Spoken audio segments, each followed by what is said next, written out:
Ladies and gentlemen, I wish you a very good evening and thank you so much for being with us on this evening, on this very special evening. And I don't know how about you, but I still do remember where I was when the white smoke came out of the Sistine Chapel.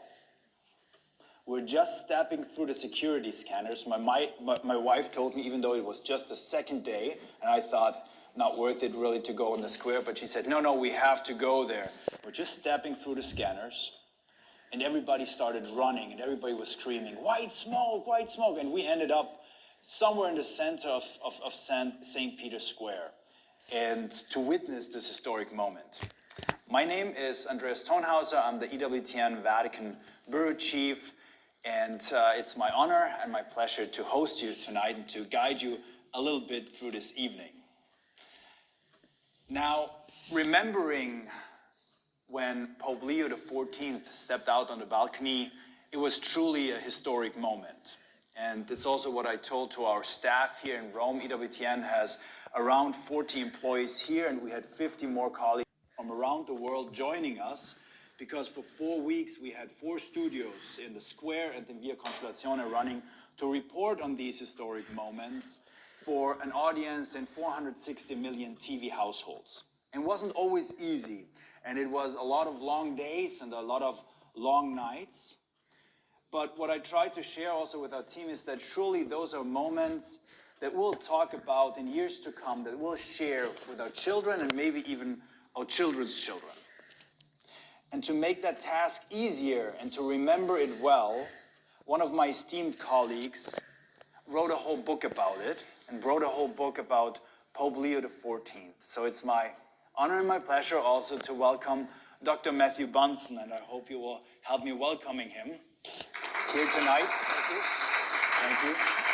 Maybe if I can already ask you to come up there. Matthew, you are the Vice President and Editorial Director of EWTN News.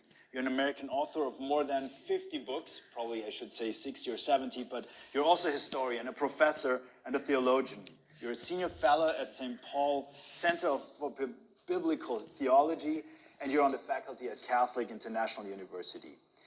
You're also the author of, as I said, many books, but amongst them the Encyclopedia of the Roman Empire, the Encyclopedia of American Catholic History, and books on Pope Benedict and also Pope Francis. And I believe with Pope Francis, it was also the first English language biography of him in 2013. That's correct. So I don't say it should have been easy for you to write that book in a very short amount of time. But in my case, practice makes perfect, or at least an effort at it. Well, we'll hear about this in a second.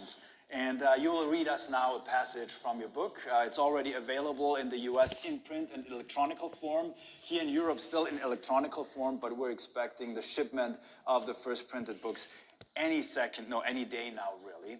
But please, Matthew, if you would give us the honor to read a few passages from your book. Well, first, let me say what a privilege, what a joy it is to be with you here tonight. I also have to add the most important detail of my bio, that I am husband to Bonnie Bunson, who's here tonight.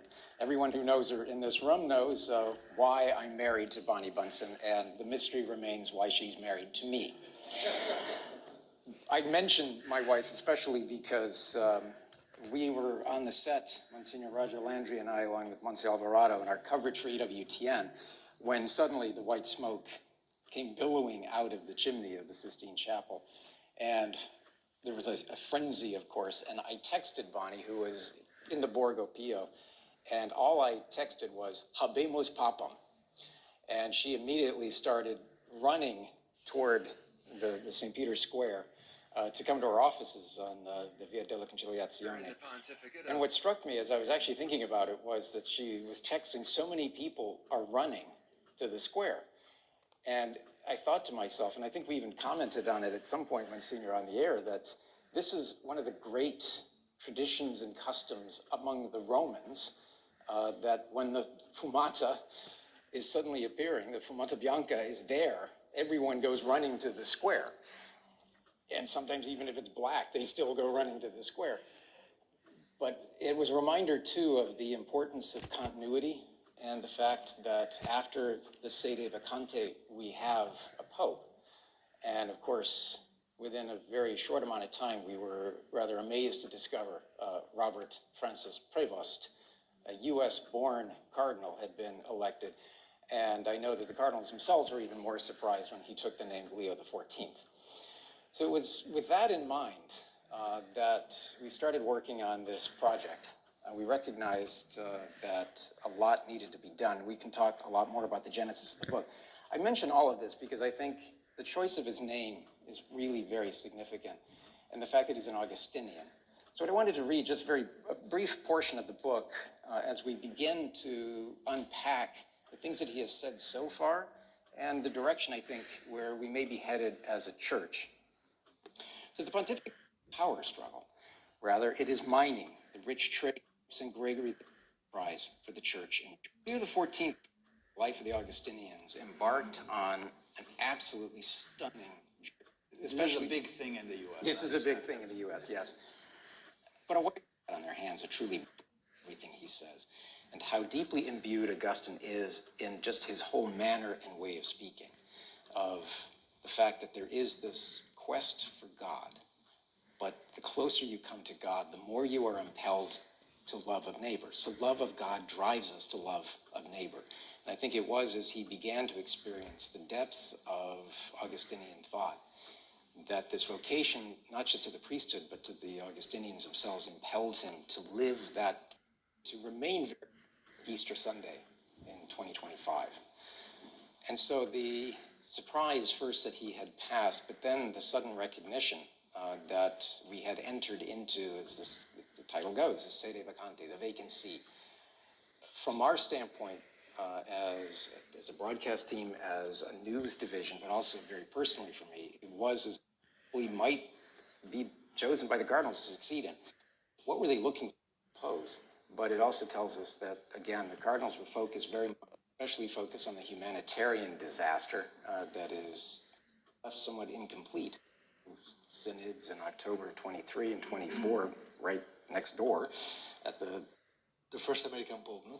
Don't you think Argentinians will feel kind of upset? Yes. They'll say, we are also American. Why this social teaching? Well, Francis said it so well that we're not in an era of change, we're in and we're a lot of tech. An expert, but Leo XIII wrote a lot about many other issues. Yes. About over 80 encyclical letters. And the Rerum Novarum comes after a series of encyclical in which he grounded all his reasoning about that we could have.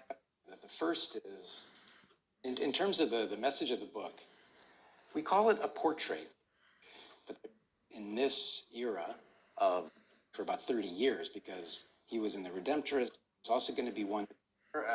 A starter for conversations as well, which we hopefully have outside this room, where we prepared for you a few refreshments. Thank you so much again for being here. Thank you. Thank you. And